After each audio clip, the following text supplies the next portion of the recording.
السلام عليكم ورحمة الله وبركاته. نحمده ونصلي على رسوله الكريم.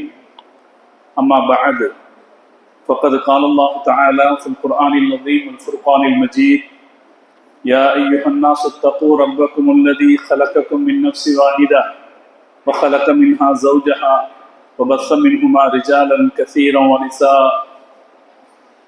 صدق الله العلي العظيم. سبحان ربك رب العزة عما يصفون وسلام على المرسلين والحمد لله رب العالمين. اللهم صل على سيدنا محمد وعلى آله وأصحابه وسلم. اللهم صل على سيدنا محمد وعلى آله وأصحابه وسلم. اللهم صل على سيدنا محمد وعلى آله وأصحابه وسلم. கண்ணியத்திற்கும் மரியாதைக்கும் உரிய அல்லாஹுவின் நல்லடியார்களே, பெரியோர்களே, அருமை சகோதரர்களே, புனிதம் நிறைந்த இந்த ரமலான் மாதத்தினுடைய 7வது தராவீகை நிறைவேற்றி இங்கே அமர்ந்திருக்கிற நம் அனைவரின் மீதும் அல்லாஹு ஜல்ல ஜலாலுஹுவின் பேர் அருள் என்றென்றும் நிறைவாக பொழியட்டுமாக. அருமையான சகோதரர்களே, இன்றைய உலகுக்கு குர்ஆன் வழங்கும் வழிகாட்டுதல் என்கிற வரிசையிலே இன்றைய தினம் குர்ஆனின் மருத்துவம் என்கிற தலைப்பில் சில செய்திகளை நாம் பார்க்க இருக்கிறோம். இதற்கு முன்னால் குர்ஆனின் அறிவியல் என்கிற தலைப்பில் நாம சில கருத்துக்களை பார்த்திருந்தோம். இது அதனுடைய தொடர்ச்சியாகவே அமையக்கூடிய பல செய்திகளை நாம் இதில் பார்க்கலாம். ஏனென்றால் நவீன உலகத்தில் வளர்ச்சி அடைந்த அறிவியலில் மருத்துவமும் ஒரு முக்கியமான ஒரு துறை. அந்த மருத்துவத்துறை மனிதர்களுக்கு உபகாரம் செய்யக்கூடிய ஒரு துறையாக இருக்க வேண்டியது, மக்களுக்கு சேவையாற்றக்கூடிய ஒரு துறையாக இருக்க வேண்டியது.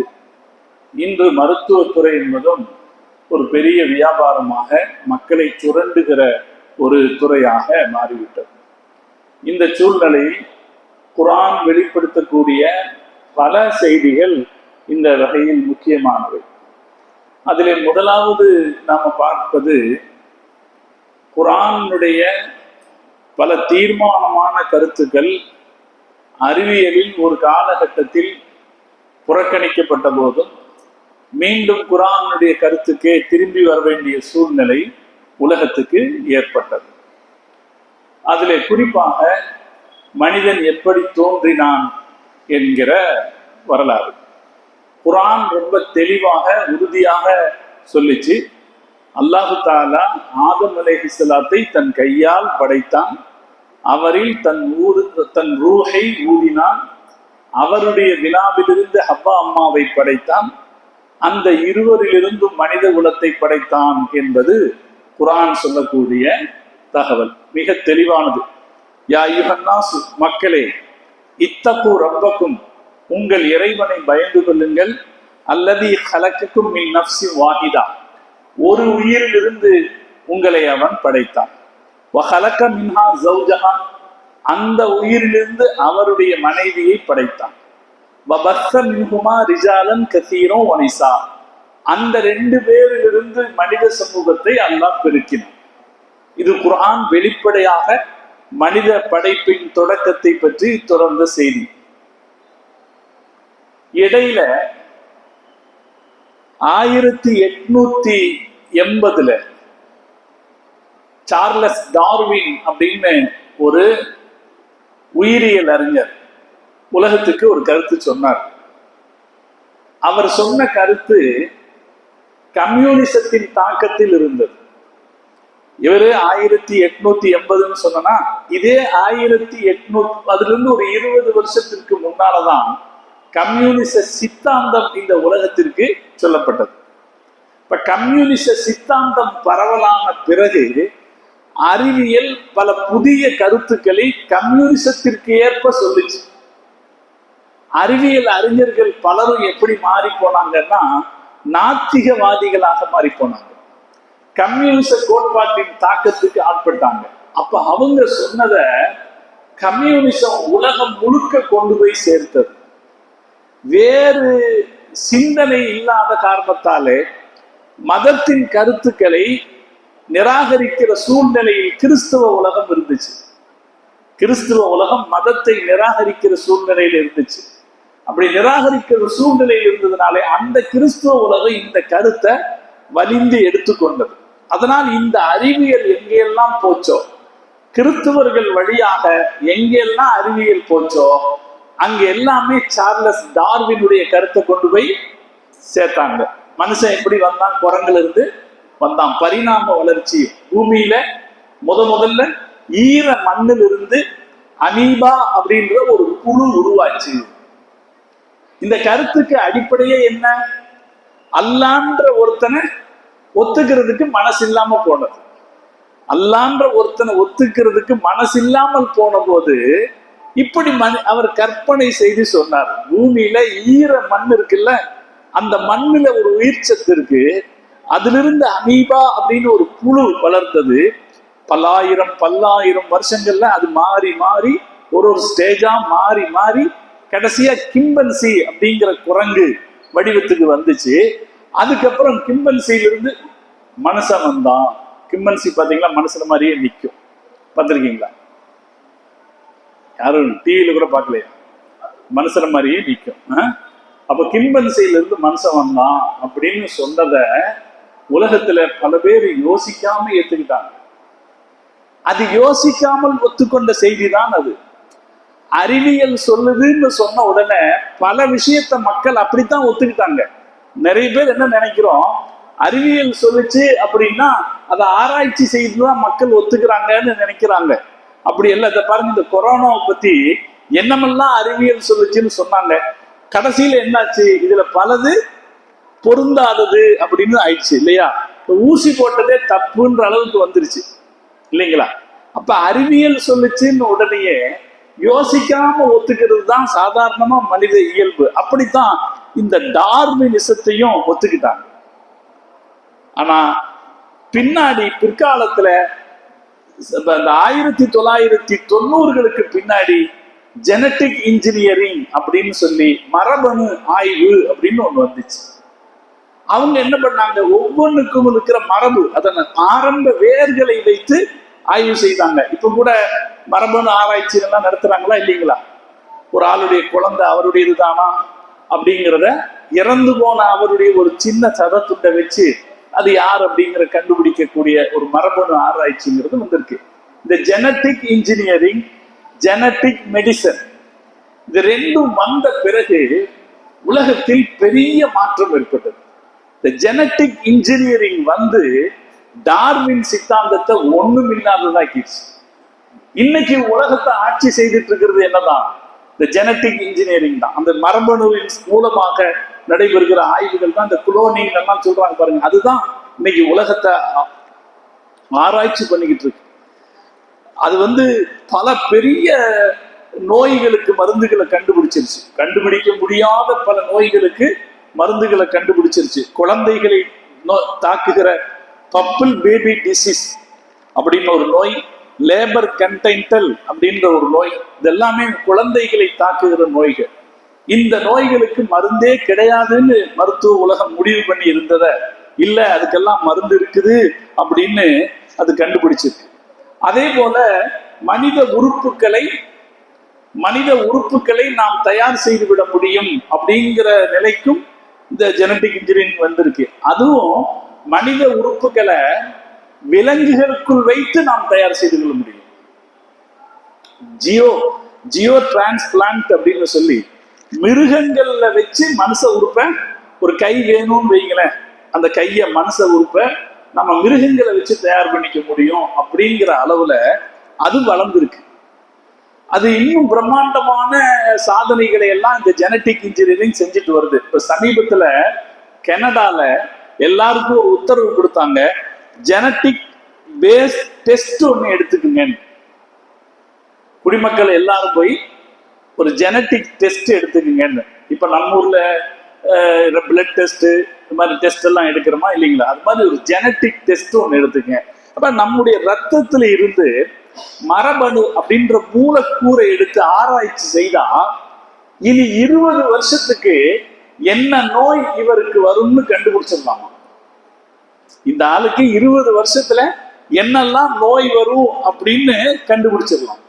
அப்படி கண்டுபிடிக்கும் போது அதுக்கான முன் தயாரிப்பு செய்துக்கலாமா இல்லையா? அப்படி செய்துக்கலாம்னு சொல்லி இப்ப ஜெனட்டிக் டெஸ்ட் அப்படின்ற ஒண்ணு கண்டுபிடிச்சு அதை நடைமுறையில படுத்துறது கனடால வழக்கத்துல இருந்துட்டு வருது. நீங்க இப்ப இன்னொரு விஷயத்தையும் நீங்க பார்த்திருக்கலாம். யாருக்காவது சமீபத்துல குழந்தை பிறந்துச்சா? இப்ப எல்லாம் ஹாஸ்பிட்டல்கள்ல நீங்க பாத்தீங்கன்னா ஸ்டெம் செல் பேங்க் அப்படின்னு ஒரு விளம்பரம் வச்சிருப்பான். இப்ப எல்லாம் அந்த பிரசவ ஹாஸ்பிட்டல்கள்ல போய் பாத்தீங்கன்னா அங்கெல்லாம் என்ன வச்சிருக்கான், ஸ்டெம் செல் பேங்க்னு ஒரு விளம்பரம் வச்சிருப்பான். நிறைய இடத்துல காட்டுவான். நீங்க ஒரு 10,000 ரூபாய் கொடுத்தீங்கன்னா அல்லது 20,000 ரூபாய் வச்சு கொடுத்தீங்கன்னா உங்களுடைய ஸ்டெம் செல்ஸை நாங்க பாதுகாத்து வைக்கிறோம். பிளட் எப்படி பாதுகாத்து வச்சாங்க பிளட் பேங்க்ல, அது மாதிரி ஸ்டெம் செல் அப்படின்னா என்ன அர்த்தம்னா, அம்மாவுடைய வயிற்றிலிருந்து குழந்தை பிறக்கும் போது இந்த தொப்புள் கொடி அறுத்து விடுறாங்களா இல்லையா, இந்த தொப்புள் கொடியில இருக்கிற ரத்தத்தை பாதுகாக்கிறது. தொப்புள் கொடியை பாதுகாக்கிறது. அந்த தொப்புள் கொடியில இருக்கிற ரத்தத்தை வச்சு இந்த ஆளுக்கு பிற்காலத்தில் ஏற்படக்கூடிய பல பிரச்சனைகளுக்கு தீர்வு காணலாம் அப்படின்னு ஒரு யோசனை இருக்கு. ஜெனட்டிக் இன்ஜினியரிங்குடைய ஒரு ஆய்வுல இருக்கு. இப்ப உதாரணமா இந்த ஆளுக்கு ஒரு ரேர் பிளட் குரூப், இப்ப சில blood group rare blood group இருக்கா இல்லையா, அந்த பிளட் குரூப் கிடைக்கலன்னா ரொம்ப கஷ்டப்படுறாங்களா இல்லையா. இந்த ஸ்டெம் செல்ஸ் பேங்க் இருந்துச்சுன்னா இதை வச்சு அவனுடைய பிளட்டை உருவாக்கலாம். அவனுக்கு ஒரு உறுப்பு தேவைப்பட்டுச்சுன்னு வைங்க, அந்த உறுப்பை இந்த ஸ்டெம் செல்ஸை வச்சு உருவாக்கிக்கலாம். இது ஆரம்ப கட்ட ஆராய்ச்சியில் தான் இருக்கு, இன்னும் முழுமை அடையல. ஆனா ரொம்ப பெருசா நம்பிக்கிட்டு இருக்காங்க. இந்த ஸ்டெம் செல்ஸை வச்சு நாம என்ன செஞ்சிட முடியும், இந்த மனுஷனுக்கு நிறைய உபகாரங்கள் செஞ்சிட முடியும் அப்படின்னு நினைக்கிறதுனால இப்பெல்லாம் ஹாஸ்பிட்டல்கள்ல ஸ்டெம் செல்ஸ் பேங்க் அப்படின்னு, இப்ப நம்ம ஊர்லயே பல ஹாஸ்பிட்டல்கள்ல இந்த குழந்தை பிறக்கிற இடத்துல குழந்தை பிறந்த உடனே அம்மாவுடைய தொப்புள் கொடி அறுத்து விடுறாங்களா இல்லையா, அப்பவே சேகரிக்கணும்ன்ற ஒரு ஏற்பாடுகள்லாம் இருக்கு. இது எல்லாமே எதுல இருந்து, இந்த ஜெனட்டிக் இன்ஜினியரிங் முடிவு. இந்த ஜெனட்டிக் சயின்ஸ் வளர்ச்சி அடைஞ்ச போது டார்வின் சித்தாந்தத்தை அது தூக்கி எறிஞ்சிருச்சு. அது பொய் அப்படின்னு, அது தப்பு. என்ன டார்வின் சித்தாந்தம் என்ன சொல்லுச்சு, நீ மனுஷன் குரங்கிலிருந்து வந்தான்னு சொல்லிச்சு, வந்திருக்க முடியாது. அது பல கேள்விகளை எழுப்புச்சு. இந்த வால் எங்க போச்சு, வால் எங்க போச்சு? சிம்பன்சிக்கு என்ன இருந்துச்சு, வால் இருந்துச்சு. இப்ப இந்த வால் போச்சுன்னா வால் ஏன் மனுஷனுக்கு இல்லாம போச்சு, அது கொஸ்டின் எழுப்புச்சு. இப்ப இதுல முன்னால் ஏற்பட்ட மாற்றங்கள் எல்லாம் பல்லாயிரம் வருஷங்களில் ஏற்பட்ட மாற்றங்கள்னு டார்வினிசம் சொல்லிச்சு. அந்த சின்ன புழுவா இருந்து ஒன்னா மாறினா பாத்தீங்களா பரிணாமம், அதுல பல்லாயிரம் வருஷம் ஏற்பட்டுச்சுன்னு. அப்புறம் இந்த கிம்பன்சியிலிருந்து மனுஷன் சீக்கிரமா வந்துட்டான் அப்படின்னு. அப்ப அது ஒத்துக்கொள்ளக்கூடியது அல்ல.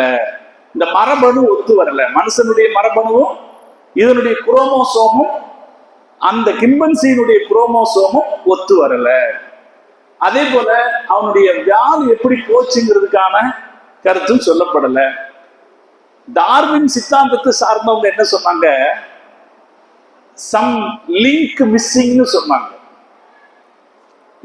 அதாவது நாங்க இந்த கருத்தை நிறுவுறதுல இன்னும் சில விஷயம் இருக்குது, சில லிங்க் பொருந்த மாட்டேங்குதுன்னு சொன்னாங்க. லிங்க் மிஸ் கிடையாது, அது அடிப்படையே மிஸ், அது அடிப்படையே தப்பான கருத்து. அதனால அந்த கருத்து தப்பானது அப்படின்னு சொல்லி ஜெனட்டிக் இன்ஜினியரிங் என்ன சொல்லுச்சு, மனிதன் குரங்கிலிருந்து வந்தவன் அல்ல, ரெண்டுடைய மரபணுவும் ஒத்து போகவில்லை தெளிவுபடுத்திருச்சு. அடுத்த செகண்ட் அதுதான் முக்கியம். சரி, இப்ப மனுஷன் மனுஷன்ல இருந்து தான் வந்திருக்கிறான் வந்துருச்சு. மனுஷன்ல இருந்து வந்திருந்தான்னா ஆணிலிருந்து வந்தானா பெண்ணிலிருந்து வந்தானா? மனுஷன் ஆணிலிருந்து மனுஷனுடைய முதல் தோற்றம் ஆனா பெண்ணா இருக்கா இல்லையா? ஒரு கொஸ்டின் வருமா இல்லையா? அதையும் இந்த ஜெனட்டிக் இன்ஜினியரிங் என்ன கிளியர் பண்ணுச்சுன்னா மனுஷன் ஆணிலிருந்து தான் வந்தானுச்சு. ஏன்னா அது என்ன கண்டுபிடிச்சது, இந்த மரபணு ஒவ்வொரு மனுஷனுக்கும் இருக்கிற மரபணு கூறு, அதனுடைய ஆரம்ப கூறு, ஆணுக்குள்ள 23 குரோமோசோம் இருக்கு, பெண்ணுக்குள்ளேயும் 23 குரோமோசோம் தான் இருக்கு. ஆனா இதுல ஒரு டிஃபரெண்ட் இருக்கு. ஆணுக்குள்ள இருக்கிற குரோமோசோம் XY அப்படின்னு இருக்கு, பெண்ணுக்குள்ள இருக்கிற குரோமோசோம் XX இருக்கு. இப்ப இதுல என்ன சொன்னா XX முன்னால இருந்துச்சுன்னு வைங்களேன், அதுல இருந்து என்ன வந்திருக்க முடியாது, மனிதர்கள் வந்திருக்க முடியாது. XY முன்னால இருந்தா தான் XYயோட சேர்ந்து X வந்து உங்களுக்கு ஒரு ஒரு உயிரினம் பிறந்திருக்க முடியும் அப்படின்னு சொல்லி இந்த ஜெனட்டிக் இன்ஜினியரிங் இதையும் கிளியர் பண்ணுச்சு.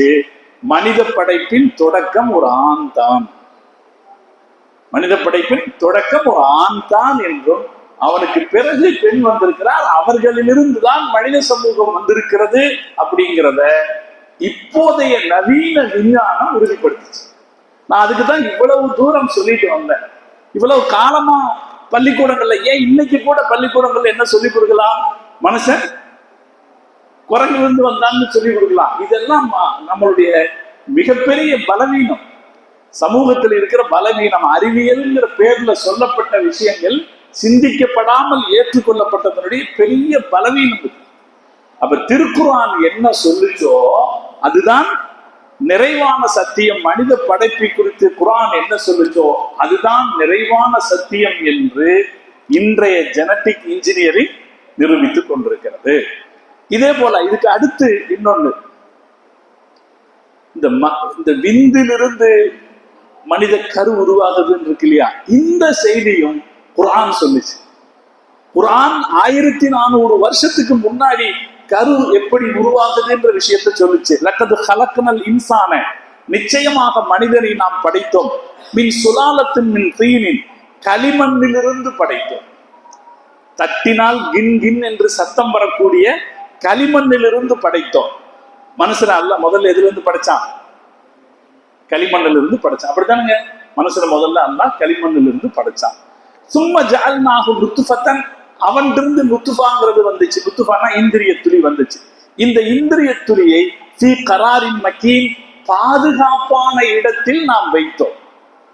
மனுஷனுடைய இந்திரிய துளி போய் இருக்குது, எங்க போய் சேருது, கர்ப்பப்பையில போய் சேருது பாருங்க.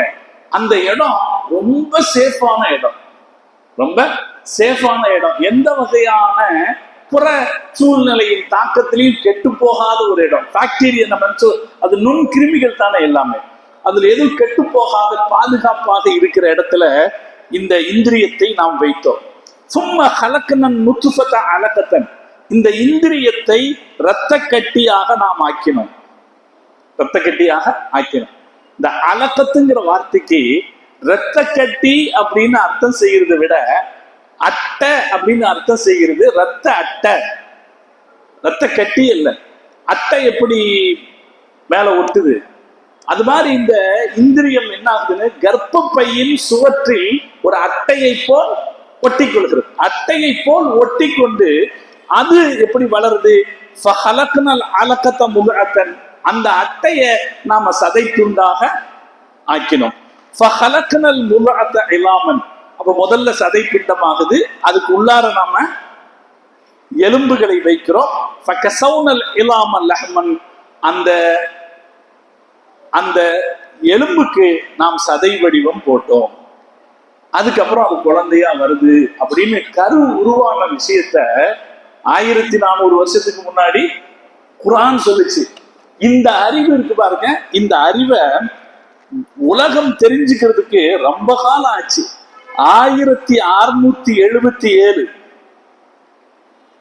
நம்ம ரசூலுல்லாஹ் பிறந்தது 570, கிபி 570 நம்ம ரசூலுல்லாஹ் பிறந்தாங்க. இப்ப இது எப்ப சொல்லுது, 1677. அப்ப கிட்டத்தட்ட எவ்வளவு வருஷம் ஆச்சு, 1600 வருஷம் ஆச்சு. கிட்டத்தட்ட எவ்வளவுங்க ஆச்சு, 1100 வருஷம். 1100 வருஷத்துக்கு அப்புறம் தான் என்ன உலகம் தெரிஞ்சுக்குதுன்னா, இந்த விந்தணு அப்படிங்கிறத பத்தி ஆராய்ச்சிக்கே மனுஷங்க வர்றாங்க. விந்தணுனா என்ன, இது எப்படி கர்ப்பமாக ஆகுது அப்படிங்கிற ஆராய்ச்சிக்கு எப்ப வர்றாங்க, 1100 வருஷம் கழிச்சு வர்றாங்க. இத முதல்ல உலகத்துக்கு சொன்னவர் யாருன்னா, கனடா நாட்டு கருவியல் அறிஞர் கீட் மோர் அப்படிங்கிறவர். அவரு இந்த இந்த கரு சம்பந்தமான ஆராய்ச்சியில் ஈடுபட்டிருந்தார். ஆராய்ச்சியில் ஈடுபட்டிருக்கும் போது அவருக்கு ஒரு முஸ்லிம் நண்பர் வர்றாரு. அவரு குர்ஆன்ல இதை பத்தி ஒரு கருத்து இருக்குதுங்க அப்படின்னு சொல்றாரு. அப்படியா, குர்ஆன்ல இதை பத்தி எல்லாம் சொல்லப்பட்டிருக்கா அப்படின்னு இந்த ஆயத்தை எடுத்து யோசிக்கிறார். யோசிச்சு அவர் பிரமிப்படைஞ்சு இஸ்லாத்தை ஏற்றுக்கொண்டார். இஸ்லாத்தை சவுதியில வச்சு ஒரு இடத்துல ஒரு கருத்தரங்கத்துல இந்த விஷயத்தை சொல்லி, இப்படி மனிதன் சிந்திக்க முடியாத ஒரு காலத்தில் 1100 வருஷத்திற்கு முன்னால இது குர்ஆன் சொல்லி இருக்குதுன்னா அது இறைவனின் வாக்காகத்தான் இருக்கும் என்று சொல்லி கீத் மோருங்கிற ஒரு இஸ்லாத்துக்கு வந்தார். இது அல்லாம குர்ஆன் மனித படைப்பு சம்பந்தமாக வந்திருக்கிற பல செய்திகளை பிற்காலத்தில் அறிவியல் உணர்ந்து ஆச்சரியப்பட்டது. நான் மீண்டும் சொல்றேன், இது அறிவியல் புஸ்தகம் அல்ல, இப்படித்தான் மனுஷ உடலு இப்படித்தான் சொல்றதுக்கு அல்ல. அது அது அதன் வேத நோக்கில் செய்திகளை சொல்லிச்சு. ஆனா அதுக்கு உள்ள இந்த கருத்துக்கள் இருந்ததை பிந்தைய அறிவியல் சொன்ன போது அது அதை உறுதிப்படுத்துகிற வேதத்துல குர்ஆனுடைய விஷயங்கள் இருந்துச்சு. குர்ஆன் என்ன சொல்லுச்சோ அதுதான் ஊர்ஜிதப்படுத்தப்பட்டது. சரி, இன்னொரு விஷயம், அல்லாஹு தஆலா மனுஷ படைப்பை பத்தி பேசுகிறப்ப, மனிதர்களை பற்றி குர்ஆன்ல பல இடத்துல பேசும்போது சமீஅம் பசீரா, மனுஷனை நான் படைச்சேன், கேட்பவனாகவும் பார்ப்பவனாகவும் படைச்சேன் அப்படின்னு அல்லாஹ் சொல்லுவான். சாதாரணமா நம்ம வழக்குல எதை முதல்ல சொல்லுவோம்? கண்ணை முதல்ல சொல்லுவோமா, காதை முதல்ல சொல்லுவோமா? கண்ணைத்தானே முதல்ல சொல்லுவோம். ஆனா அல்லாஹ் இங்க என்ன சொல்றா? சமீஅன், கேட்பவராகவும், பசீரன், பார்ப்பவனாகவும் படைச்சேங்கிறான். பல இடத்துல குர்ஆனுடைய இடத்துல சமீஅ பசீர்னு வரும். இதை ஆய்வு செஞ்சிருக்கிறாங்க. அல்லாஹ் ஏன் முதல்ல இப்படி சொன்னா? இஸ்லாமிய அறிஞர்கள் எதையும் விட்டு வைக்கல. குர்ஆனில் இருக்கிற ஒவ்வொரு வார்த்தையும் அவங்க ஆய்வு செய்தாங்க. இந்த சமீஅ பசீரை ஆய்வு செய்த போது ஒரு முடிவு தெரிஞ்சதுன்னா, சதைப்பிண்டம் மனித உருவாகுதா இல்லையா, த ஃபர்ஸ்ட் ஆர்கன், மனிதர்களில் உருவாகிற முதல் உறுப்பு காதுதான் கண்டுபிடிச்சாங்க. சதைப்பிண்டம் மனித உறுப்பு இருக்குதா இல்லையா, அப்ப முதல்ல உருவாக்குறது காதுதான், ஆர்கன் காதுதான் கண்டுபிடிச்சாங்க. இன்னொரு முக்கியத்துவம் கண்டுபிடிச்சாங்க. காதுல இருக்கிற பெரிய சக்தி என்னன்னா, நம்ம உடம்புடைய பேலன்ஸ் மொத்தத்தையும் காதுதான் தாங்கிட்டு இருக்கு. ஒரு ஆளை ஓங்கி அடிச்சோம்னா மயங்கி கீழே விழுந்துடுறாங்கல்ல, எதுல பட்டுச்சுதான்? காதுல. காதுக்கு உள்ளார ஒரு ஒரு கெமிக்கல் இருக்கு, அதுதான் இந்த பேலன்ஸ் பார்க்கறது. நம்ம பேலன்ஸ் பார்க்கறதுக்கு உதவுறதுல கெமிக்கல், அது மாதிரி காதுக்கு உள்ள ஒரு கெமிக்கல் இருக்கு. அந்த கெமிக்கல் தான் நம்மளுடைய பேலன்ஸை வச்சிருக்கு. அந்த கெமிக்கல் விழுந்துருச்சுன்னா நம்ம தலை இப்படி தொங்கிருமா, நம்ம தலை இப்படி தொங்கிருமா. அப்ப அல்லாஹ் காதைத்தான் முதல்ல படைச்சு அதுக்கப்புறம் கண்ணை படைத்தான் என்று வந்திருக்கிற கருத்து. இது மாதிரி இன்னும் பல நூற்றுக்கணக்கான செய்திகள், மனித உடலில் ஏற்படக்கூடிய மாற்றங்கள் சம்பந்தமான பல நூற்றுக்கணக்கான செய்திகளை விஞ்ஞானத்தை வலியுறுத்தி இருக்கிறது. விஞ்ஞானம் என்ன சொல்லுதோ அதற்கு வழிகாட்டுதலாக குர்ஆன் இருந்திருக்கு. சரி, இதெல்லாம் மனுஷ படைப்பு சம்பந்தமானது.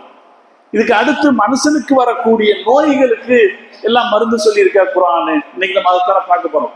நோய்களுக்கு என்ன குர்ஆன் மருந்து சொல்லியிருக்கு? நான் திருப்பியும் உங்களுக்கு சொல்றது என்னன்னா, இது நோய்களுக்கு மருந்து சொல்ற நூல் கிடையாது. ஆனால் நோய்களுக்கான மருந்தை தேடுதல் சம்பந்தமான பல அறிவுரைகளை குர்ஆன் சொல்லியிருக்கு. அதுல குறிப்பா தேனை பத்தி அல்லாஹ் குர்ஆன்ல சொல்றான். தேன் எப்படின்னா, யஹ்ருஜு மின் புத்தூனிஹா ஷராபுன் முக்தலிஃபுன் அல்வானுஹு ஃபீஹி ஷிஃபாஉன் லின்னாஸ். தேனின் வயிற்றிலிருந்து தேனீச்சையின் நகல்ங்கிற பேர்ல குர்ஆன்ல ஒரு அத்தியாயமே இருக்கு. தேனீச்சையினுடைய வயிற்றிலிருந்து பல்வேறு நிறமுடைய ஒரு திரவம் வெளியாகிறது. அதில் மனிதர்களுக்கு ஷிஃபா இருக்கிறது, மனிதர்களுக்கு ஷிஃபா இருக்கு. இது குர்ஆன் வெளிப்படுத்தின முதல் மருத்துவ செய்தி, ஒரு மருத்துவ செய்தி. தேன்ல என்ன இருக்கு? ஷிஃபா இருக்கு. ரொம்ப காலமாக மனிதர்கள் தேனை வைத்து ஷிஃபா செய்தார்கள். தேனை வச்சு ஷிஃபா கொடுத்தாங்க. பல்வேறுபட்ட மருந்துகளுக்கு எதை பயன்படுத்தினாங்க? தேனை பயன்படுத்தினாங்க. இந்த சித்தமை பல மருத்துவர்களை பார்த்தீங்கன்னா எதுதான் பயன்படுத்தியிருப்பாங்க? பேசிக்கா தேனை பயன்படுத்தி இருப்பாங்க. இமாம் இப்னுல் கய்யிமுல் ஜௌஸி ரஹ்மத்துல்லாஹி அலைஹி இதுல நிறைய ஆராய்ச்சி பண்ணியிருக்கிறார். தேன்ல ஷிஃபா இருக்குன்னு குர்ஆன் சொல்லுது அப்படிங்கிறத நிறைய ஆராய்ச்சி பண்ணியிருக்கிறார். அப்ப அதுல சொல்றாரு, பொதுவா குளிர்ந்த தண்ணியில தேனை கலக்கி குடிச்சாலே உடல் ஆரோக்கியம் பாதுகாப்பாக இருக்கும். இயல்பா எப்போதுமே குளிர்ந்த தண்ணியில தேனை கலக்கி குடிக்கிற பழக்கம் வச்சுக்கிட்டோம்னா உடல் ஆரோக்கியத்துக்கு அது எப்போதும் போதுமானது. அதே போல கபம், அதை நம்ம வாயில எடுத்து தடவிக்கிட்டோம்னா பல்கம் அப்படின்னு சொல்லக்கூடிய கபம் தான் நிறைய நோய்களுக்கு காரணமா இருக்கக்கூடியது. கபம் போயிடும். ஒரு தேனை ஒரு சொட்டு எடுத்து வாயில தடவிக்கிட்டோம்னா கபம் போயிடும். குடல் புண்களை சுத்தப்படுத்துவதில் தேனுக்கு முக்கிய பங்கு இருக்குது. தேன் குடிச்சோம்னா குடல்ல இருக்கிற புண்ணுகள் சுத்தமாயிடும். அதே போல பெண்களுக்கு ஏற்படக்கூடிய பல்வேறுபட்ட உடல்நல கோளாறுகளுக்கும் தேன் ஷிஃபாவா இருக்குது. இது மாதிரி பெரிய பட்டியலே எடுக்கிறாங்க தேன். நான் சுருக்கமா இதையே பெருசா சொல்ல முடியாதுன்றதுனால சுருக்கமா சொன்னேன். அல்லாஹ் தேன்ல என்ன இருக்குன்னு சொன்னான், ஷிஃபா இருக்குன்னு சொன்னான். நீண்ட நெடுங்காலமாக தேன் ஷிஃபாவாக பயன்படுத்தப்பட்டது. இன்னைக்கும் இந்த ஒரு மெடிசன், யுனானி மெடிசன் இருக்கு. யுனானி மெடிசன் ஒன்று இருக்கு. இந்த ஒவ்வொரு மருத்துவமும் ஒவ்வொரு பேஸ்ல இயங்கக்கூடியது. இப்ப சித்த மருத்துவம் இருக்கு பாருங்க, அது பித்தம்ங்கிற பேஸ்ல இயங்கக்கூடியது. யுனானி மருத்துவம் இருக்கு பாருங்க, அது ரத்த சுத்திங்கிற பேஸ்ல இயங்கக்கூடியது, ரத்த சுத்தம் பண்ற பேஸ்ல இயங்கக்கூடியது. யுனானி மருத்துவம் பிரதானமா கையில் எடுத்திருக்கிறது தேனை தான். அதுல என்ன மெடிசன் கொடுத்தாலும் அதுல என்ன இருக்கும், தேனை தான் இருக்கும். ஏன்னா அவங்களுடைய பிரதான நோக்கம் ரத்தத்தை சுத்தம் பண்றது. ரத்தத்தை சுத்தம் பண்ணிட்டா நிறைய நோய்களுக்கு தீர்வு கண்டலாம் இயல்பா. இந்த சில பேருக்கு ரொம்ப சக்கரை வியாதி எல்லாம் வந்துச்சு அப்படின்னா ரத்த ஓட்டம் குறைஞ்சு போயிடும். ரத்த ஓட்டம் குறைஞ்சு போயிடும். குறிப்பா காலுக்கு ரத்த ஓட்டம் வராது. அதனால சக்கரை வியாதி வந்துட்டா ஃபர்ஸ்ட் எங்க பாதிக்கப்படுவாங்க, காலுக்கு பாதிக்கப்படுமா. ரத்த ஓட்டம் குறைஞ்சு போயிடும். ரத்த ஓட்டம் குறையும் போது காயம் பட்டா ஆறாது. அதனாலதான் என்ன சொல்ல வேண்டியறாங்க, சுகர் நோய் வந்துட்டா கால் எடுக்கணும் விரல் எடுக்கணும்னு பேசுறாங்க. காரணம் என்ன, இந்த ரத்த ஓட்டம் இல்லாம போறதுதான். இந்த ரத்த ஓட்டம் வரைவரைப்பதில் யுனானி முக்கிய பங்கு வகிக்குது. யுனானி மருத்துவம் முக்கிய பங்கு வகிக்குது. யுனானி மருந்து சாப்பிட்டோம்னா இந்த ரத்த ஓட்டம் சீக்கிரமா வரும். அதுக்கு அவங்க பயன்படுத்துறதே ரெண்டு விஷயம் தான். ஒண்ணு பேரிச்சம்பழம், இன்னொன்னு தேனும். தேனும் பேரிச்சம்பழத்தையும் பயன்படுத்தி ரத்த ஓட்டத்தை எங்கே ரத்த ஓட்டம் இல்லையோ அந்த இடத்துக்கு ரத்தம் போற அளவுக்கு பண்றாங்க. இது குர்ஆன் சொன்ன ஷிஃபா இருக்கிறது என்று சொன்ன இதுல இருந்து வந்தது. அதே போல குர்ஆன்ல இன்னொரு ஆயத்து அல்லாஹ் சொல்றான்,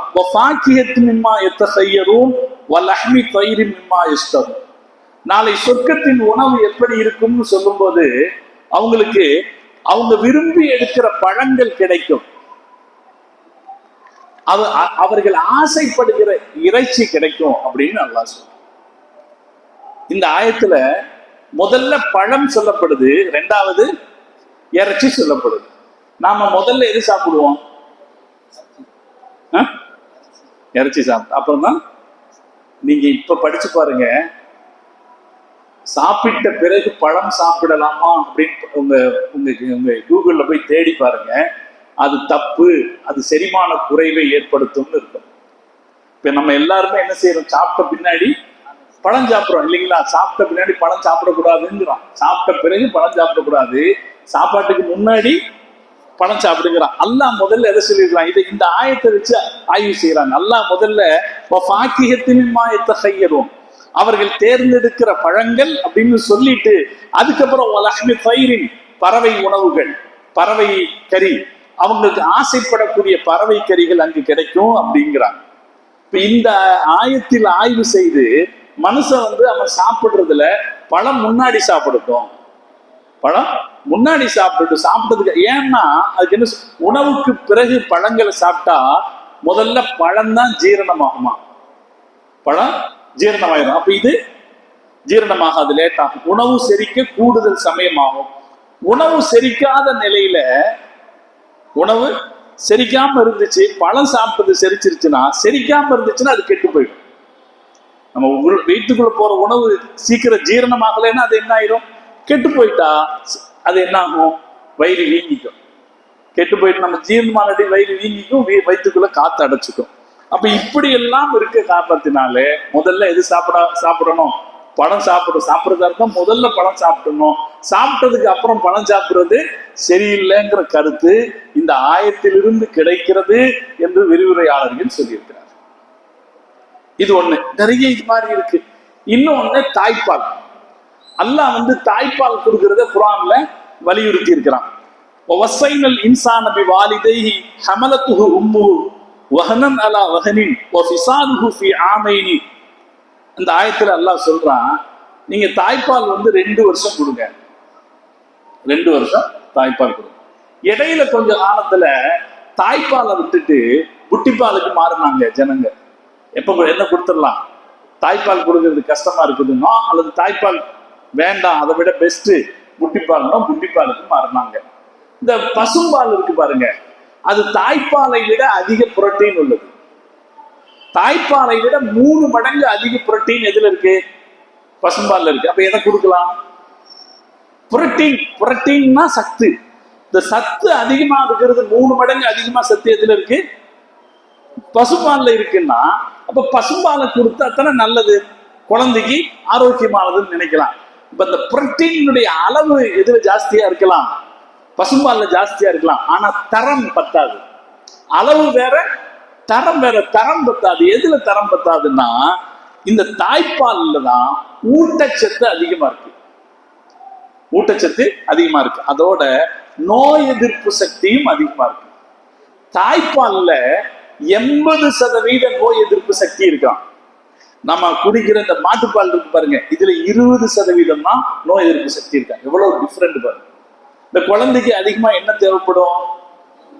இப்ப இதுக்குதான் சொல்றது. இப்ப வந்திருக்கிறாங்க எல்லாரும். இப்ப விஞ்ஞானப்படி எல்லாரும் மருத்துவர்கள் சொல்லி நீங்க என்ன கொடுங்க, தாய்ப்பால் கொடுங்க, அதுவும் 2 வருஷம் கொடுங்க அப்படிங்கிற கருத்தை வலியுறுத்தி சொல்லிட்டு வந்திருக்காங்க. குறைஞ்சது 1.5 வருஷமாவது நீங்க குழந்தைக்கு தாய்ப்பால் கொடுங்கிறாங்க. ஏன் அப்படி கொடுத்தா தான் அந்த குழந்தை நோய் எதிர்ப்பு சக்தி உள்ள குழந்தையாக இருக்கும். இன்னொன்னும் கண்டுபிடிச்சாங்க. என்னன்னா பசு பால் இருக்குல்ல, மாட்டுப்பால், மாட்டுப்பால்ல குழந்தைகளுக்கு ஆஸ்துமா வந்துருமா.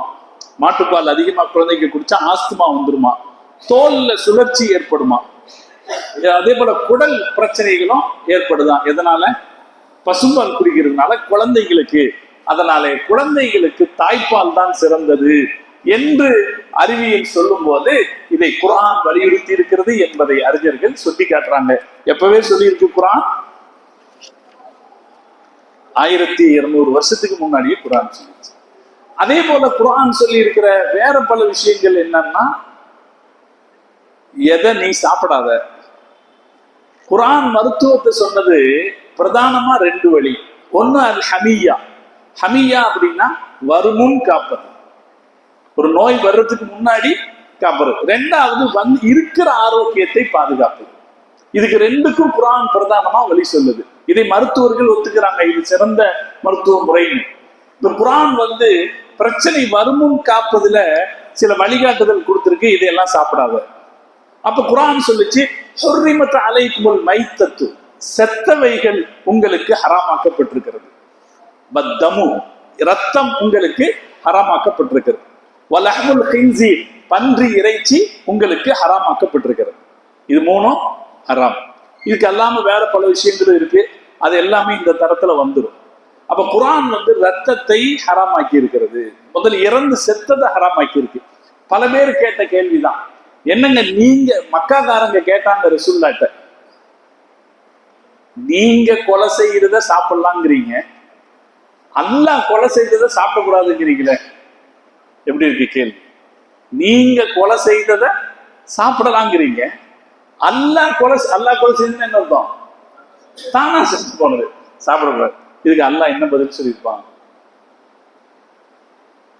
குர்ஆன் இதுக்கு பதில் சொல்லலாம். தானா செத்து போனதனுடைய பிரச்சனை என்ன, இது ஆரோக்கியமானதுன்னு சொல்லலாம். ஆனா குர்ஆன் எப்பயும் வாதத்தை வளர்க்க முயற்சி பண்றது இல்லை. குர்ஆன் அதுக்கு பதில் சொல்லிச்சு, லிகுல்லி கௌமின் மின்ஹாஜன், ஒவ்வொரு சமூகத்துக்கும் ஒரு வழிமுறை இருக்குது, அவங்கவுங்க அந்த வழிமுறையை பின்பற்றுறாங்கன்னு. அதுக்கு பதில் சொல்லிட்டு நிக்கல. அவங்கிட்ட தேவையில்லை, இவனுக்கு அது புரியணுன்ற அல்லது புரிய வைக்கிற கால சூழ்நிலை எனக்கு இல்லாம இருக்கு. குர்ஆன் சொல்லுச்சு, ஒவ்வொரு மக்களுக்கும் ஒரு வழிமுறை இருக்கு. ஹும் நாசிக்கு, அந்த வழிமுறையை அவங்க பின்பற்றுறாங்க, நாம நம்ம வழிமுறையை பின்பற்றுறோம்னு சொல்லிட்டு போங்கன்னு சொல்லிடுச்சு. ஆனா விஞ்ஞானம் கண்டுபிடிச்சது ரத்தம் ஓட்டப்படும் போது மனுஷ உறுப்புல கார்போஹைட்ரேட் புதுசா இருக்கிறதே எதுலதான்? ரத்தத்துல. எல்லா கிருமியும் எதுலதான் இருக்கு? ரத்தத்துலதான் இருக்கு. ரத்தம் நாம அறுக்கும் போது ரத்தம் ஓட்டப்படும். அறுக்கிறதுக்கான வழிமுறையே என்ன அர்த்தம்? ரத்த குழாயை அறுக்கிறது. ரத்த குழாயை துண்டிக்கிறதுக்கு பேர் தான் அறுக்குதல். அதுவும் வேகமா துண்டிச்சிடும். அப்படி துண்டிக்கும் போது ரத்த குழாயிலிருந்து ரத்தம் ரொம்ப வேகமாக வெளியே போயிடும். அப்படி இறங்கு செத்த பிராணியில என்ன ஆகுது? ரத்தம் அதுலயே தேங்கிக்குது. ரத்தம் அதுலயே தேங்கும் போது என்ன ஆகுது? அதுல இருக்கிற ரத்தத்தில் இருக்கிற தீமை எல்லாம் சதையில ஏறிடுது. ரத்தத்துல இருக்கிற தீமை எல்லாம் சதையில ஏறுது. அதனாலதான் சதை கருத்து போகுது.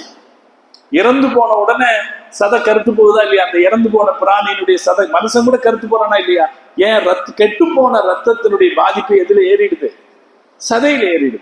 அதனால இது சாப்பிடக்கூடாது என்று சொன்னது சரிதான் என்று உலகம் கண்டுபிடித்திருக்கிறது. அப்ப இறந்து போனவைகள் சாப்பிடக்கூடாது, ரத்தமும் சாப்பிடக்கூடாது. ரத்தத்துலதான் எல்லா கேடுதியும் இருக்கு. அதனால நம்ம மார்க்க ரத்தத்தை ஹராமாக்கி இருக்கு. பெரிய அளவுல இதை சர்ச்சை பண்ணாங்க. இதுல எல்லாம் புரோட்டீன்ஸ் இருக்கு, இது எப்படின்னு சர்ச்சை பண்ணாங்க. ஆனா பின்னால விஞ்ஞானம் இது தெளிவுபடுத்திருச்சு. அறுக்கப்படுகிற பிராணி சுத்தமானது, தானா இறந்து போற பிராணி சுத்தமானதல்ல, அது உடல்ல பாதிப்பை தரக்கூடியதுன்னு கண்டுபிடிச்சிட்டாங்க. இதுல முக்கியமா இன்னொன்று, குர்ஆனுடைய சவால் பன்றி இறைச்சி. இன்னைக்கும் உலகத்துல பன்றி இறைச்சிய ஒரு பிரதான உணவாக சாப்பிடுறது, அதை நாகரீகமா வச்சுக்கிற பழக்கம் ஸ்டார் ஹோட்டல்ல கூட இருக்கு. ஸ்டார் ஹோட்டல்ல கூட அது ஒரு பழக்கம் இருக்கு. ஆனா குர்ஆன் மிக பகிரங்கமாக இதை எதிர்த்துச்சு. எதிர்த்தது மட்டுமல்ல, அவ்வளவு அசூசையானது அப்படிங்கிறதையும் பிரகடனப்படுத்துச்சு. ஹின்சீர் இருக்கு பாத்தீங்களா? ஹின்சீர்னா தெரியுது, அது ஐன் நஜிஸ். மார்க்க என்ன சொல்லுச்சு? ஐன் நஜிஸ். நாய் இருக்குல்ல, நாய் ஐன் நஜிஸ் கிடையாது. ஐன் நஜிஸ்னா நாயே நஜிஸ் கிடையாது. நாயினுடைய எச்சி தான் நஜிஸ். நாயினுடைய எச்சி பட்டா, நாய் நம்ம மேல முட்டிட்டு போச்சுன்னா நம்ம என்ன செய்ய வேண்டியதில்லை? கழுக வேண்டியதில்லை. சில பேர் நாய் முட்டினாலே போய் கழுகணுமா, 7 தடவை கழுகணுமான்னு கேட்பாங்க. நாய் முட்டினா கழுக வேண்டியதில்லை. நாய் வாய் வச்சா கழுகணும், 7 தடவை கழுகணும். 7வது தடவை மண்ணு போட்டு தேய்ச்சி கழுகணும்னு ரசூல் ஸல்லல்லாஹு அலைஹி வஸல்லம் சொன்னாங்க. இதா வலஅல் கல்பு ஃபீ நாயிக்கும், ஒருவருடைய பாத்திரத்தில் நாய் வாய் வைத்து விட்டால் 7 தடவை கழுகுங்க, 7வது தடவை மண்ணால கழுவுங்கன்னு ரசூல்லா சொன்னாங்க. அது நியாயம்னு இன்னைக்கு இருக்கிற விஞ்ஞானமும் ஒத்துக்கொண்டுச்சு. நாய் ஐன் நஜிஸ் கிடையாது. நாய் மேல பட்டா நஜிஸ் கிடையாது. இது ஐனே நஜிஸ், அதுவே நஜிஸ். இது மேல பட்டாலே என்ன செய்யணும்? மேல பட்டாலே நஜிஸ், ஐன் நஜிஸ் அப்படின்னு மார்க்கம் அதை அவ்வளவு தூரம் ஒதுக்குச்சு. அப்படி சொன்ன பிறகும் கூட உலகத்துல அதை சிறந்த உணவுன்னு நினைச்சான். காரணம், அதுல புரோட்டீன் நிறைய இருக்குன்னு சொன்னாங்க. அதுல அந்த இறைச்சியில புரோட்டீன் நிறைய இருக்குன்னா. ஆனா அதற்கு பின்னாடி வந்த விஞ்ஞானம் அந்த தவிடு பவுடா அந்த கருத்துக்களை தள்ளிருச்சு. பன்றி இறைச்சி மிக தவறானது, மிக தவறானது. அதுல என்ன காரணம்னா, ஒண்ணு அதுக்கு வேர்க்கிறது கிடையாது. அதுக்கு வேர்க்கிறது கிடையாது. ஒரு பிராணிக்கு வேர்க்கும் போது அதுல இருக்கிற அழுக்குகள் வெளியே வந்துடும், வேர்க்கிறது கிடையாது. 2வது, அது அசுத்தத்தை மட்டும்தான் சாப்பிடுது. அசுத்தத்தை மட்டும்தான் சாப்பிடுது. உலகத்துல வேற எந்த பிராணியும் அதனுடைய அசுத்தத்தை அதுவே சாப்பிடுவது கிடையாது. ஆனா இது அசுத்தத்தை சாப்பிட்டு வளர்கிற பிராணி. இது அல்லாம அதுல நிறைய அதுகிட்ட இருக்கிற தீமைகள் காரணமாக அந்த இறைச்சியை மார்க்க ஹராமாக்கி இருக்கு. கடைசியா ரிசல்ட் என்ன சொல்லுது? மருத்துவம் என்ன சொல்லுதுன்னா, என்னதான் ஊட்டச்சத்துக்கள் இதில் இருந்தாலும் இதை உண்ணுவது உடலுக்கு ஆபத்தையே விளைவிக்கும். இந்த கருத்தையெல்லாம் இஸ்லாமிய செய்தியிலிருந்து நான் எடுக்கல. இந்த கருத்தெல்லாம் பொது ஊடகங்கள்ல இருந்து, மருத்துவம் சார்ந்த பொது ஊடகங்கள்ல இருந்து எடுக்கிறேன். அவங்க சொல்றாங்க, என்னதான் இது ஊட்டச்சத்துன்னு சொன்னாலும் இதை உண்ணுவது உடலுக்கு ஆபத்தையே விளைவிக்கும். இதை பன்றி இறைச்சி உண்பதால் மனிதனுக்கு 70 விதமான நோய்கள் உண்டாகிறது. இதை உண்பதால் மனிதனின் வயிற்றில் ரவுண்ட் வாம், வட்டப்புழு, பின்வாம், ஊசிப்புழு, ஹூக்வாம், கொக்கிப்புழு போன்ற குடற்புழுக்கள் உண்டாகின்றன. இதுல ரொம்ப பெரியது என்னன்னா, நீளமான நாடா புழு அப்படின்னு இதை சாப்பிட்டா உண்டாகுதான். இதை சாப்பிடும் போது நீளமான நாடா புழு உண்டாகுதான். அது குடல்ல போய் தங்கிக்குமா. குடல்ல போய் தங்கிட்டு அது ஜீரணமாகாது. எங்க தங்கி இருக்காது, அது போய் குடல்ல போய் தங்கிக்கும். எல்லா நோய்களுக்கும் அது காரணமாகும். நாடாப்புழு முட்டை மனித மூளையை சென்றடைந்தால் மனிதன் தன் நினைவாற்றலை இழக்கிறான். அது மனிதனுடைய நினைவாற்றலை இழக்க வைக்கிறது. இந்த முட்டை மனித இதயத்தை சென்றடைந்தால் மனிதனுக்கு மாரடைப்பு உண்டாகிறது. இந்த முட்டை மனிதனின் கண்களை சென்றடைந்தால் மனிதன் கண் பார்வை இழக்கிறான். இந்த முட்டை மனிதன் ஈரலை சென்றடைந்தால் மனிதன் ஈரல் பாதிக்கப்படுகிறது. இப்படி தொடர்ச்சியா போடுறாங்க. இதெல்லாம் சொல்றது யாரு? மருத்துவம், சயின்ஸ் சொல்லுது. இந்த பன்றி இறைச்சியில் இவ்வளவு இருக்கிறது. நன்றாக வேக வைத்தால் இதில் இருக்கிற கிருமிகள் அழிந்துவிடும் என்று நினைக்கிறார்கள். என்ற நன்றாக வேக வைத்தால் புழுக்கள் மரணிக்கின்றன என்ற தவறான கருத்து நிலவுகிறோம். அப்ப அப்படி நினைக்கிறது தவறான கருத்து என்று இது சம்பந்தப்பட்ட அறிஞர்கள் சொல்லி காட்டுகிறார்கள். ஒரு சுருக்கமாக சிலது சொன்னேன். குர்ஆனில் இப்படி பல விஷயங்கள் மனிதர்களுடைய ஆரோக்கியம் சம்பந்தமான செய்திகள் சொல்லப்பட்டிருக்கு. இப்போ மனுஷ மருத்துவத்தை விஷயமா குர்ஆன் சொல்ற தத்துவம் எப்படின்னா, ஒண்ணு ஹமியானா வர்றதுக்கு முன்னாடி பாதுகாத்துறது, இன்னொன்னு இருக்கிற ஆரோக்கியத்தை பாதுகாத்துக்கிறது, அதை கெடுக்கிறதுக்கு உண்டான விஷயங்களை செய்யாம இருக்கிறது. இருக்கிற ஆரோக்கியத்தை பாதுகாக்கிறதுக்கு என்ன சாப்பிடலாம், காய்கறிகள் என்ன சாப்பிடலாம், அல்லாஹ் அனுமதிச்சவைகளை சாப்பிடலாம் என்றெல்லாம் இந்த பட்டியல் சொல்லுது. அனுமதிக்காதவைகளை தவிர்த்து கொள்ள வேண்டும். அது நம்மை தற்காத்துக் கொள்ளுகிற வழிமுறைன்னு சொல்லுது. இதற்கு அடுத்து குர்ஆன் சொல்லுகிற இன்னொரு பெரிய செய்தி என்னன்னா, மனுஷனுக்கு மருத்துவத்துக்கு வேற எங்கேயும் போக வேண்டாம், இந்த குர்ஆனே மருந்துன்னு சொல்லு.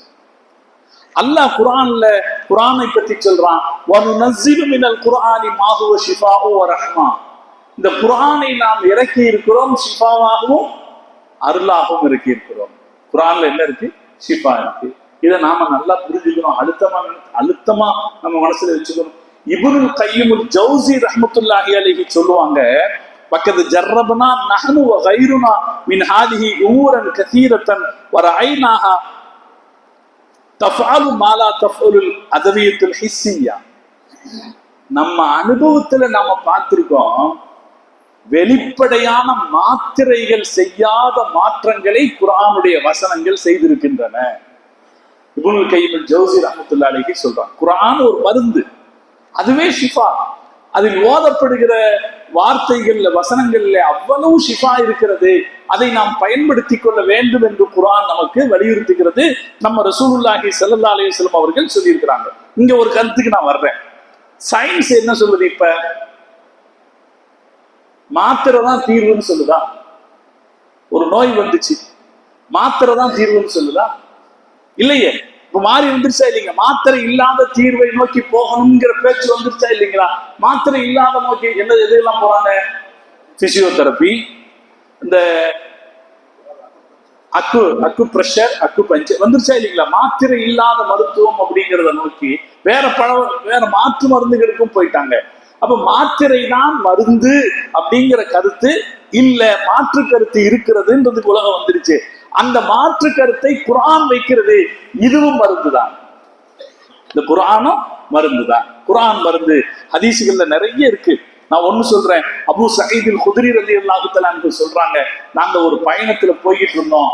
ஒரு இடத்துல தங்கி இருக்கும் போது ஒரு கிராமத்து பெண்மணி, எங்க கிராமத்து தலைவனுக்கு பாம்பு கடிச்சிருச்சு, யாராவது ஓதி பார்க்க தெரிஞ்சவங்க இருக்கிறாங்களா அப்படின்னு கேட்டாங்க. அப்ப எங்கள்ந்த ஒருத்தர் நான் ஓதி பார்ப்பேன்னு எந்திரிச்சு போயிட்டாரு. அவருக்கு அப்படி என்ன தெரியும்னு நாங்க எல்லாம் பேசிக்கிட்டோம். ஆனா அவர் எந்திரிச்சு போயிட்டாரு. போனவர் திரும்பி வரும்போது கொஞ்சம் ஆடுகளோட வந்தார். என்னன்னு கேட்டா, அவர் ஓதி பார்த்து அந்த விஷம் கடிச்ச ஆளு எந்திரிச்சுட்டாரு. உடனே அவருக்கு கொஞ்சம் ஆடுகளை பரிசா கொடுத்துருக்காங்க. கொடுப்பாங்களா இல்லையா? கொஞ்சம் ஆடுகளை பரிசா கொடுத்து இதோட வந்து சேரும் போது அங்க ஒரு புது பிரச்சனை வருது. இந்த ஆட்டை சாப்பிடலாமா சாப்பிடலாம்? எதுல கிடைச்சது?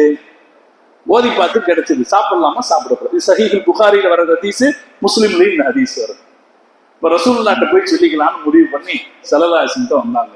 நபி ஸல்லல்லாஹு அலைஹி வஸல்லம் வந்த போது நபி ஸல்லல்லாஹு அலைஹி வஸல்லம் அவங்க கேட்டாங்க, நீங்க என்ன பண்ணீங்க?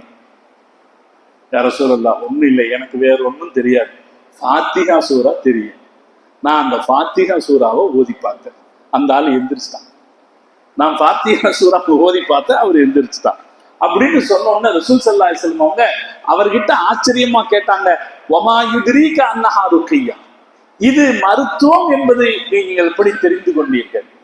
இது ஒரு மருத்துவம், ஓதி பார்க்கிற மருத்துவம் என்பதை நீங்கள் எப்படி தெரிந்து கொண்டீர்கள்னு அவரை பார்த்து ஆச்சரியப்பட்டுட்டு சஹாபாக்கள்கிட்ட சொன்னாங்க, கிடைச்சது நீங்க பங்கு வச்சு சாப்பிட்டு, நீங்க பங்கு வச்சு சாப்பிட்டுக்குங்க அப்படின்னு சொல்லி அனுப்பும்போது ரசூலுல்லாஹ் கடைசியா ஒரு வார்த்தை சொன்னாங்க, வல்ரிபூ லீ மஅக்கும் ஸஹமன், எனக்கும் ஒரு பங்கு வைங்க, எல்லாம் பங்கு வச்சு சாப்பிட்டுங்க, எனக்கும் ஒரு பங்கு கொடுங்க அப்படின்னு ஸல்லல்லாஹு அலைஹி வஸல்லம் சொன்னாங்க.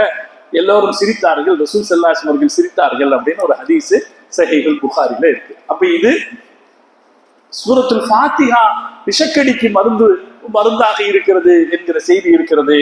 அதே போல நபி ஸல்லல்லாஹு அலைஹி வஸல்லம் அவங்க இன்னொரு இது சொன்னாங்க, குர்ஆனில் இருக்கிற 2 சூறாக்கள் குல் அஊது பிரப்பி ஃபலக், குல் அஊது பிரப்பி, எல்லா நோய்க்கும் மருந்து, எல்லா நோய்க்கும் மருந்து. இப்னு அப்பாஸ் ஜுஹனி ரலியல்லாஹு தஆலா அவர்கள் அறிவிக்கிற, இப்னு ஆபிஸ் ஜுஹனி ரலியல்லாஹு தஆலா அவர்கள் அறிவிக்கிற ஒரு ஹதீஸ் இருக்குது. ஸல்லல்லாஹு அலைஹி வஸல்லம் அவங்க அவர்கிட்ட கேட்டாங்க, அலா உக்பிருக பி அஃலலி மா யதஅவது பிஹில் முத்தஅவ்விதூன், நீங்க பாதுகாப்புக்காக ஓதிக்கொள்ளக்கூடியவற்றில் சிறந்ததை நான் உங்களுக்கு சொல்லட்டுமா என்று கேட்டார்கள். கால அவர் சொல்லுங்க யா ரசூலுல்லாஹ்னு சொன்னாரு. ஸல்லல்லாஹு அலைஹி வஸல்லம் சொன்னாங்க, குல் அஊது பிரப்பில் ஃபலக், குல் அஊது பிரப்பில் நாஸ், 2 சூரா. இதை எப்போதும் நம்ம வச்சுக்குவோம். சமீபத்துல கூட என்கிட்ட ஒருத்தர் கேட்டாரு, இந்த மாதிரி எனக்கு ஏதோ மானசீகமான ஒரு இது இருக்கிற மாதிரி தெரியுது, இதை நான் யார்கிட்ட போய் பார்க்கறதுன்னாரு. யார்கிட்டையும் போய் பார்க்க வேணாம், யார் பார்க்க தெரிஞ்சவங்கன்னு கண்டுபிடிக்கிறது கஷ்டம். போலிகள் நிறைஞ்ச உலகம். நிறைய பேர் எனக்கு இது தெரியும் அது தெரியும் சொல்றாங்க. போலிகள் நிறைஞ்ச உலகம். நீங்க ஒருத்தர் மாத்தி இன்னொருத்தர்கிட்ட போவீங்களே தவிர உங்களுக்கு தீர்வு கிடைக்காது.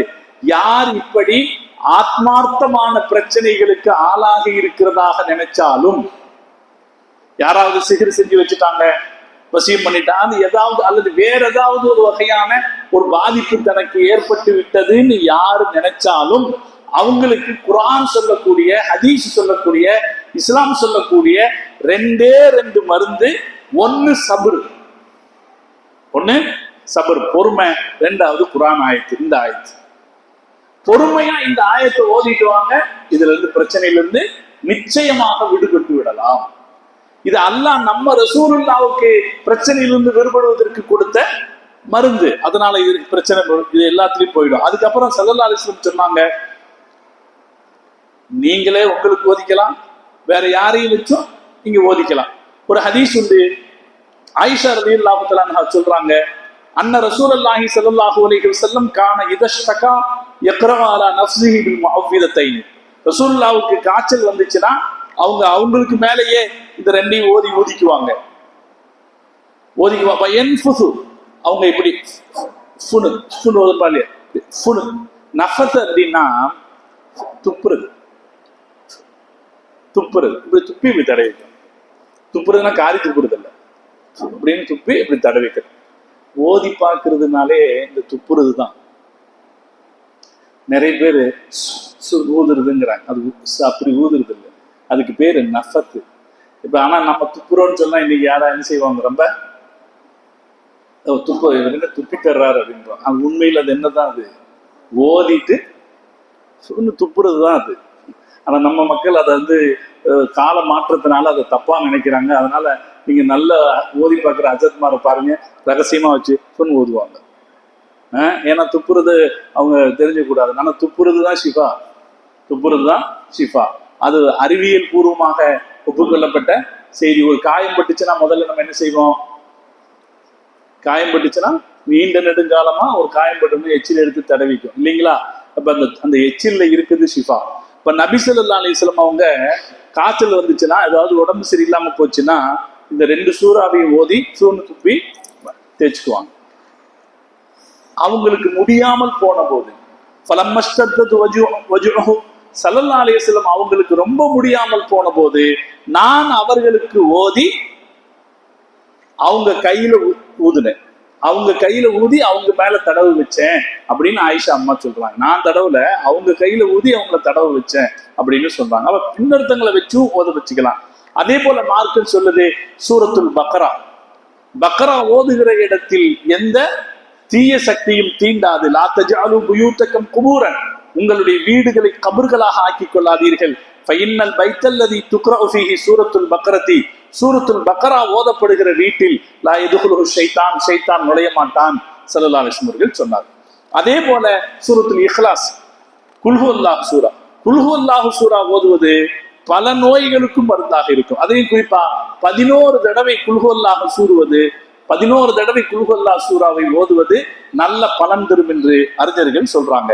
அதே போல மனது கஷ்டமா இருக்கு, சில நேரத்துல மன கஷ்டமா இருக்கும் பாருங்க, மன கஷ்டத்திற்கு மனக்கவலைக்கு மருந்து என்னன்னா சூரத்து குரைஷ், லீலாஃபி குரைஷின் சூரா இருக்கு இல்லையா, இந்த லீலாஃபி குரைஷின் சூறாவை அதிகமாக ஓதுவது மனக்கலக்கத்தை போக்கும் அப்படின்னு சொல்றாங்க. அதே போல நாம வியாபாரம் செஞ்சுக்கிட்டு இருக்கோம் அல்லது ஒரு தொழில போய்கிட்டு இருக்கோம், அதுல பின்னடைவையே சந்திக்கிறோம் வைங்க, பின்னடைவை சந்திக்கிறோம்னா அதுக்கு ஒரு மருந்து குரான்ல சொல்லுது. சூரத்து யூசுப் அத்தியாயம் இருக்கு பாருங்க, குரான்ல சூரத்து யூசுப் அத்தியாயம், அந்த சூரத்து யூசுப் அத்தியாயத்தை தொடர்ந்து ஓதி வந்தால் பின்னடைவுகளில் இருந்து மாற்றம் ஏற்படும், நமக்கு முன்னேற்றத்திற்கான வழி பிறக்கும்.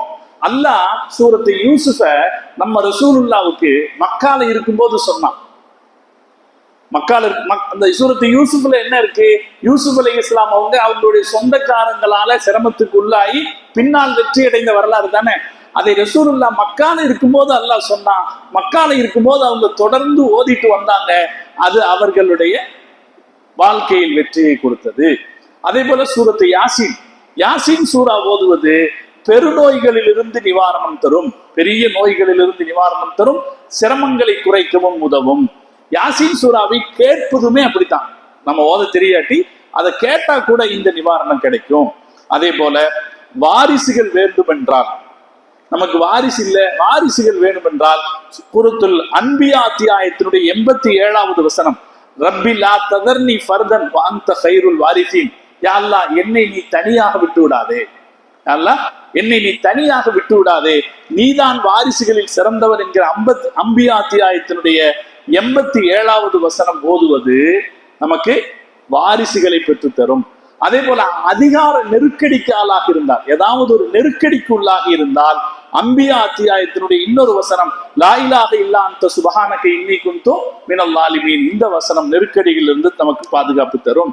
அதே போல கண்ணு காது மற்ற கோளாறுகளுக்கு ஆளாகி இருந்தால் சூரத்துல் ஆலா, சப்பிஹிஸ்ம ரப்பிக்கல் ஆலா இருக்கு இல்லையா, இந்த சப்பிஹிஸ்ம ரப்பிக்கல் ஆலாவை 7 தடவை ஓதினால் இதில் இந்த குறைபாட்டிலிருந்து நாம இது எல்லாத்தையும் விட காலையில சஹருக்கு எந்திரிக்கணும், என்ன செய்யறது அப்படின்னு நினைச்சா அதுக்கும் ஒரு ஆயத்து இருக்கு குரான்ல. சஹருக்கு எந்திரிக்கணும், இப்ப எல்லாம் என்ன செய்யறோம், அலாரத்தோட சுனூசுன்னு வந்திருக்கு, அது வச்சிருக்கிற அலாரத்துக்கு அர்த்தம் இல்லாம பண்ணிடுது இல்லைங்களா. அலாரமே வைக்காம எந்திரிக்கிறதுக்கு குரான்ல ஒரு ஆயத்து இருக்கு, குல்லவ் கானல் பஹ்ரு, சூரத்துல் கஹ்ஃபுடைய கடைசி ஆயத்து, குல்லவ் கானல் பஹ்ரு மிதாதன் லி கலிமாத்தி ரப்பி லனஃபிதல் பஹ்ரு கப்ல அன் தன்ஃபத கலிமாத்து ரப்பி வலவ் ஜினா பிமிஸ்லிஹி மததா. சூரத்துல் கஹ்ஃபுடைய கடைசி ஆயத்து இருக்கு, படுக்கிறதுக்கு முன்னாடி அந்த ஆயத்தை ஓதிட்டு படுத்தா டக்குன்னு எந்திரிக்கலாம். தூக்கம் வரல, தூக்கம் வராமிட்டா அதுக்கு என்ன மருந்து அப்படின்னா சூரத்துல் முஜாதலா அப்படின்னு குரான்ல ஒரு சூரா இருக்கு, முஜாதலா, கது சமி அல்லாஹு கௌலல்லதி துஜாதிலுக ஃபீ ஸௌஜிஹா அப்படிங்கிற அந்த சூரத்துல் முஜாதலாவை ஒரு தடவை ஓதினால் தூக்கம் வராமல் சிரமப்படுகிறவர்களுக்கு சீக்கிரம் தூக்கம் வந்துடும். ஒருவேளை அவங்க உடல்நலம் இல்லாம இருந்தாங்கன்னா அவங்களுக்கு பதிலா வேற யாராவது ஓதி அவங்க காதுல ஊதினாலும் அவர்களுக்கு தூக்கம் சீக்கிரம் வரும். இப்படி பல வகைகளிலும் நமக்கு ஏற்படக்கூடிய குறைகளுக்கு தீர்வு தரக்கூடியதாக குரானே இருக்கிறது என்று, குரானில் மருத்துவம் இருப்பது போல குரானே சிறந்த மருத்துவமாக இருக்கிறது என்பது அனுபவபூர்வமாக நிரூபிக்கப்பட்டிருக்கிற விஷயம். இப்னுல் கய்யிம் ஜௌஸி ரஹ்மத்துல்லாஹி அலைஹி சொல்கிறார்கள், ஹிஸ்ஸியான அதாவது பிசிக்கலான மாத்திரைகளைப் போலவே, பிசிக்கலான மாத்திரைகளைப் போலவே குரானுடைய வசனங்கள் நிவாரணம் தரக்கூடியவைகளாக இருப்பதை நாம் அனுபவத்தில் பார்த்திருக்கிறோம் என்று இப்னுல் கய்யிம் ஜௌஸி ரஹ்மத்துல்லாஹி அலைஹி சொல்றாங்க. இந்த ஓதி பார்க்கிறோமா இல்லைங்களா, ஓதி பார்க்கும் போது அதுல கவனிக்க வேண்டிய சில விஷயங்கள் இருக்கு. யார்கிட்ட போய் ஓதி பார்க்கிறோமோ அப்பவும் கவனிக்கணும். சும்மா பச்சையும் பச்சையும் போட்டிருக்காங்கன்னு போய் என்ன செஞ்சிடக்கூடாது, ஓதி பார்க்க போகக்கூடாது. ஓதி பார்க்க போறதா இருந்தா நல்ல 3 விஷயம் இருக்கு அதுல. முதல்ல, இது அல்லாஹ்வுடைய கலாமுல்லா குர்ஆன் ஆயத்து அல்லது ஹதீஸ்ல வந்திருக்கிற துஆக்களை மட்டும்தான் ஓதுறாங்க அப்படிங்கிறத உறுதிப்படுத்திக்கணும். இவன் ஏதாவது கெட்ட ஜின்னு ஷைத்தானோட தொடர்பு கொண்டு ஷிர்கான வார்த்தைகளை ஓதிர கூடாது. அப்ப நம்ம என்ன உறுதிப்படுத்திக்கணும், இவர் குர்ஆன் ஆயத்துக்களை வச்சு மட்டும் ஓதி பார்க்கிறவரு அப்படின்னு உறுதிப்படுத்திக்கணும். 2வது, ஏதாவது அவர் எழுதி கொடுத்தாருன்னு வைங்க, எழுதி கொடுத்தாரோ அல்லது வச்சுக்கங்கன்னு சொன்னாலோ அதனுடைய அர்த்தம் நமக்கு தெரிஞ்சிருக்கணும்.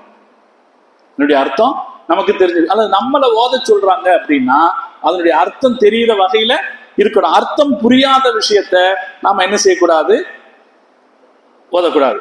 3வது ஒரு விஷயம் என்னன்னா, யாராவது ஒருத்தர் ஓதி பார்த்தாருன்னா இவர் ஓதுனதுனால குணமாச்சுன்னு நினைக்க கூடாது, அல்லாஹ் நாடி குணமாச்சுன்னு நினைக்க. இந்த 3 நிபந்தனைகள் ஓதி பார்ப்பதற்கு இருக்கிறது. ரசூல் ஸல்லல்லாஹு அலைஹி வஸல்லம் சொன்னாங்க, ஓதி பார்க்கிறதுல தப்பில்லை, அது ஷிர்காக இல்லாத வரை என்று பெருமானார் ஸல்லல்லாஹு அலைஹி வஸல்லம் அவர்கள் சொன்ன ஹதீஸ் முஸ்லிம்ல இருக்கிறது.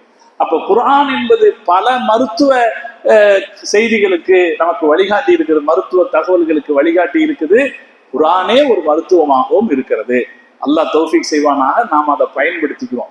முதல்ல எல்லாம் அப்படித்தான், ஒரு காய்ச்சல் வந்துச்சுன்னா முதல்ல என்ன செய்வோம், ஆயத்துல் குர்சி ஓதுவோம், வேற ஏதாவது ஓதுவோம், அப்புறம் தான் டாக்டர்கிட்ட போவோம். இப்ப இன்னைக்கு இதெல்லாம் இந்த பழக்கமெல்லாம் மறந்துருச்சு. குழந்தைகளுக்கு ராத்திரியில திடீர்னு அழுதுச்சுன்னா ஓதி பார்ப்பாங்க, வீட்டுல இருக்கிறவங்களே ஓதி பார்ப்பாங்க. இன்னைக்கு நாம ஓதி பார்க்கறது இல்லை, யாராவது ஒருத்தர் ஓதி பார்க்க தெரிஞ்சாதான் ஓதி பார்க்கறதுன்னு நினைக்கிறோம். அப்படி இல்லை, நாமே ஓதி பார்க்கலாம். ஃபாத்திஹா சூரா யாராவது சொல்லித்தரமா, நம்மளே ஓதி பார்க்கலாம். ஆயத்துல் குர்சி நம்மளே ஓதிக்கலாம். அப்புறம் வேற சில அத்தியாயங்களுடைய சிறப்புகளை நாம அந்த துஆக்களுடைய புக்கு வாங்கி படிச்சோம்னா அதுல இருக்கும், இந்த சூறாக்களுக்கு இந்த சிறப்பு அப்படின்னு இருக்கும். அந்த சூறாக்களை ஓதிக்கொண்டால் அதற்கான விளைவுகளை நமக்கு கிடைக்கும், அதனுடைய பயன்களை நாம் அறிந்து கொள்ள முடியும். அப்படி அல்லாஹு தஆலா குர்ஆனை நமக்கு மருத்துவ ரீதியாகவும் ஒரு மகத்தான பொக்கிஷமாக அல்லாஹ் வழங்கி இருக்கிறான். அதை பயன்படுத்திக் கொள்கிற தௌஃபீக்கை அல்லாஹ் நம் அனைவருக்கும் தந்தல் புரிவானாக. வஆகிரு தஅவானா அனில் ஹம்துலில்லாஹி ரப்பில் ஆலமீன்.